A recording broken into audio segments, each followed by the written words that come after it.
What's up and welcome back. I'm John Stark from MacTheMovieGuy.com, your favorite blind film critic, and today I'm doing a review of Casa Bonita, Mi Amor. This is a documentary. It's on Paramount Plus and it has audio description. And for my blind fam, hashtag fam out there, I've got a purple hat on backwards, black sunglasses, and I'm wearing a Venom t-shirt. I wish I owned a South Park t-shirt for this. Why? Because the people who are sort of at the focus of this documentary are Trey Parker and Matt Stone, the creators of South Park. It's tangentially a South Park documentary. Like if you are a huge South Park fan and you want to like watch things that at all reference South Park, just like 5% of the film is South Park, I guess. Just naturally, like anything Trey Parker and Matt Stone do is either 5% South Park or 5% Book of Mormon. You know, it's one of the two.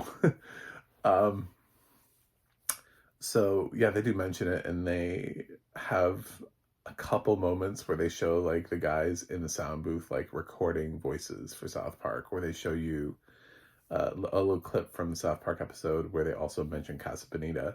So I guess Casa Bonita, it's hard because I'm not from a place where I had a Casa Bonita experience. So I'm trying to think of like, where did I go as a kid? And did I have any places like this that I would have, if I'd been given like $100 million, would I have saved any of these places? And it's like Casa Bonita sounds like it's like own thing that is really unique and cool. And while I've had things, and now we have like Dave and Buster's, you know, like everywhere, and you still have like Chuck E. Cheese, and so you have things that offer family entertainment, but it doesn't sound like anything like what Casa Bonita was trying to do or pull off, and especially with Trey Parker and Matt Stone behind it, and how they're trying to really take a big swing with Casa Bonita, and offer sort of like make sure that the full experience and the entertainment value and everything is there. So I guess it was this thing that they grew up with. It's this unique experience that we get shown an old commercial where Ricardo Montalban is in it. I love that. It's even mentioned in the audio description, just in case like you don't, you know, recognize the voice. But yeah, Ricardo Montalban is in a commercial for Casa Bonita, telling people how great Casa Bonita is, really leaning in on the Spanish of the just in case Casa Bonita wasn't enough for you.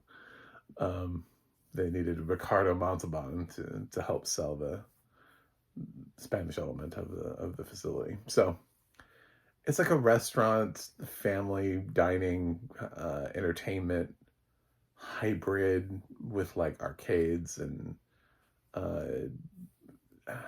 theatrical-ish experiences. I don't know. It's really hard to describe. That's why I was like, I can't think of a place, even though I've been to things that were like this.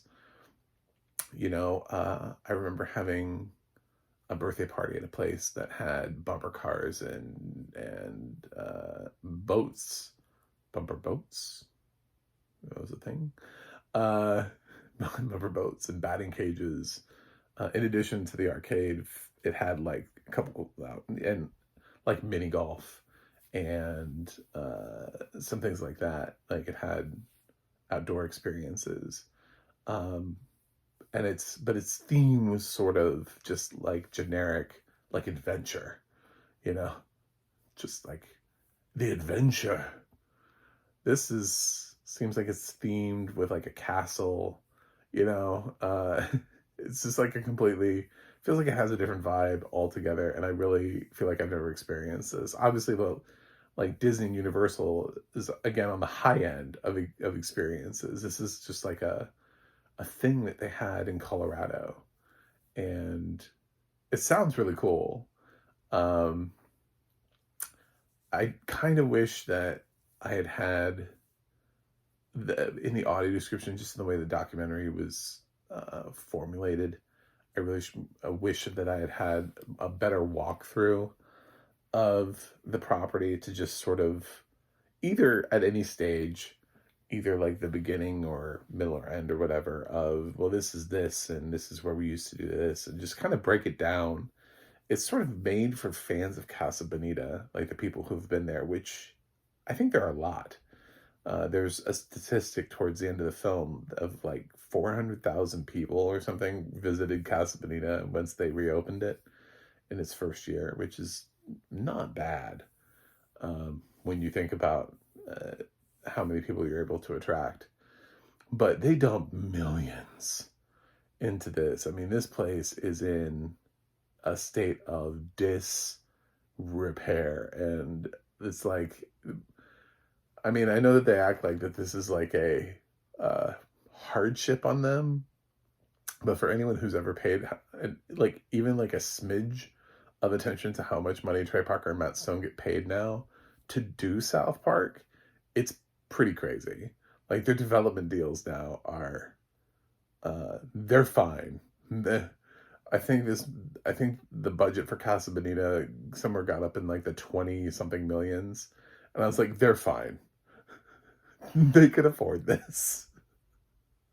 It's crazy to say that, but if this was like early South Park days, if they had started to do this like right when South Park popped, before it really blew up as a thing, and they started having other things that they were also successful at, like Book of Mormon, then maybe they wouldn't be as fine. But 25 years plus running of South Park, they have the money. These Paramount specials that they have, and the fact that basically they phone it in now. What do they do? Like 8 episodes a season of South Park. They used to do like 16. So we're just like letting them run wild with South Park nowadays. They're just like, we're like, thank you for at least making an episode, I guess, a year. They have plenty of money. So I every time that they would try to complain about it, I'd be like, shut up, shut your face. Go sit down, Trey or Matt or whichever one of you is talking right now. I think it's mostly Trey. Fine. I'm not remotely. You wanted to do this. This is your pet project. Fine. I'm not going to begrudge you on that. I think it's cool, but don't come to me later and be like, the budget was starting to get a little high. And I was like, I know how much money you make. I've seen your deals that you've signed. You have plenty of money. Unless you own an island somewhere or a small nation that we don't know about, you have plenty of money. You would have to totally be mismanaging all of your money. You know, how many yachts does Trey Parker own? 12? Oh, well, that's unexpected. I guess he maybe has a little bit less. He's a little less flush with cash than I thought. Yeah. But yeah, they're ridiculously wealthy. So they got to do this and they got to open it. And I think one of the things that's really interesting about the documentary is this sort of the gut punch ending that they talk about. With, I think it's Matt that has the realization of like everything comes together and they're ready to be there and they're ready to have fun and they're ready to participate. But then they realize that they themselves can't actually participate because they're still Trey Parker and Matt Stone. So if they want people to have the Casa Bonita experience that they had, which is why they did this, then they can't always be there, because then they become the drawing factor.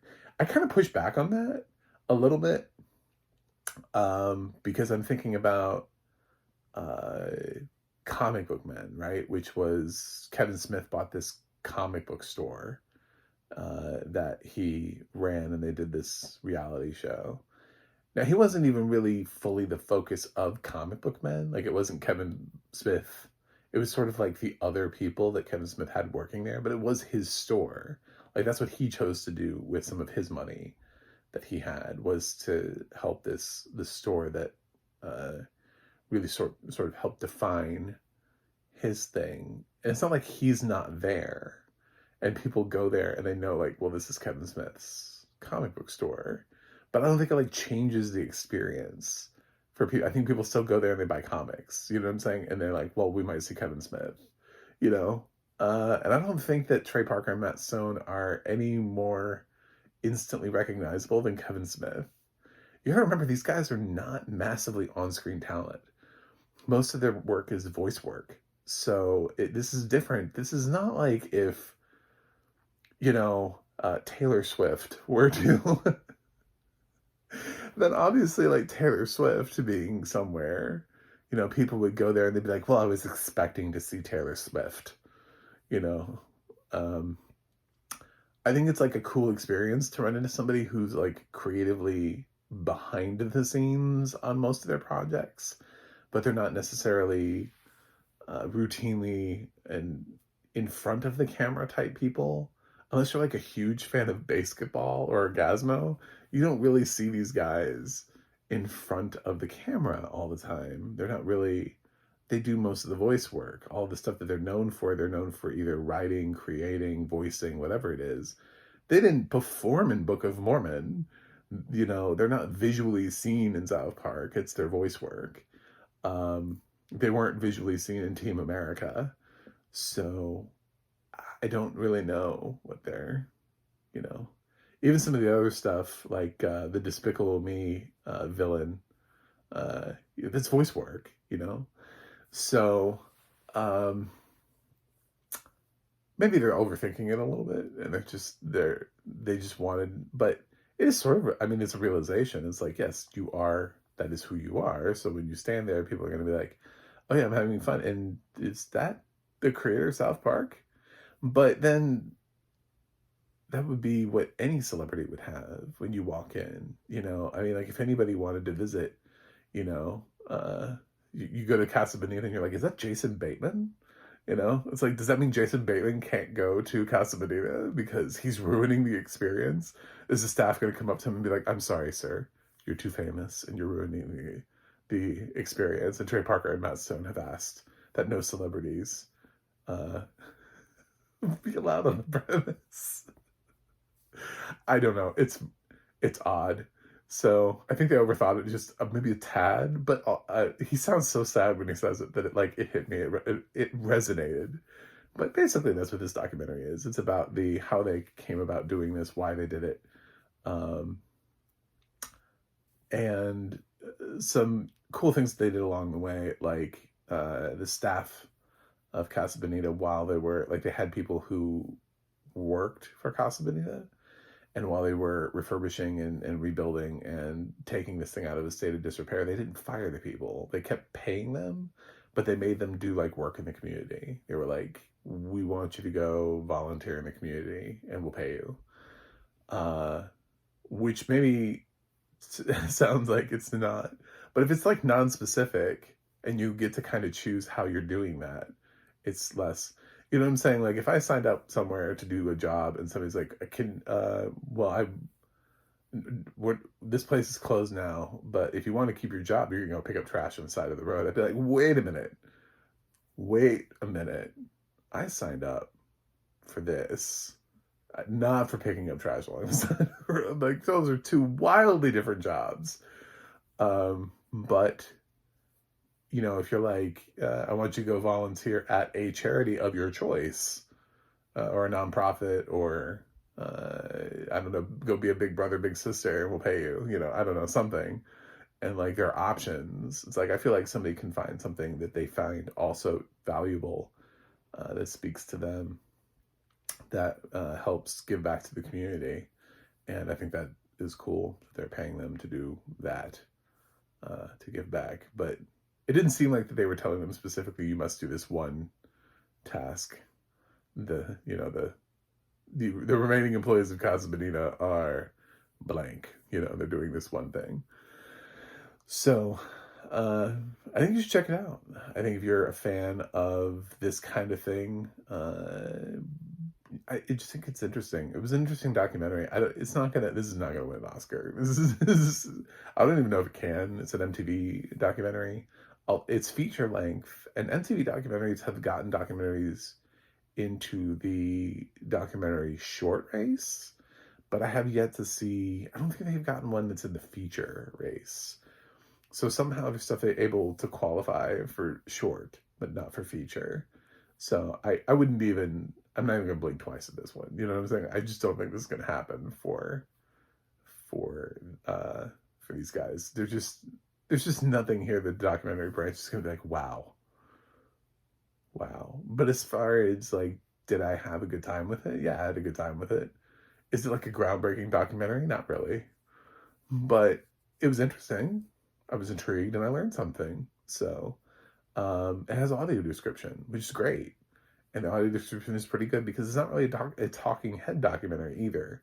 Like it has interviews in it, but it's mostly just Trey Parker and Matt Stone who are kind of talking about like why they did this and well, this was becoming more challenging than we thought, or so we did this and then we had to go do this. And uh, yeah, it's just more like interviews. It feels more like an interview documentary than it does talking head, where 20 people have to explain everything to you. So, I'm going to give Casa Bonita, mi amor, a B. I think it's a B. So, anyway, thanks for watching. Thanks for subscribing. And I will see you guys on the other side.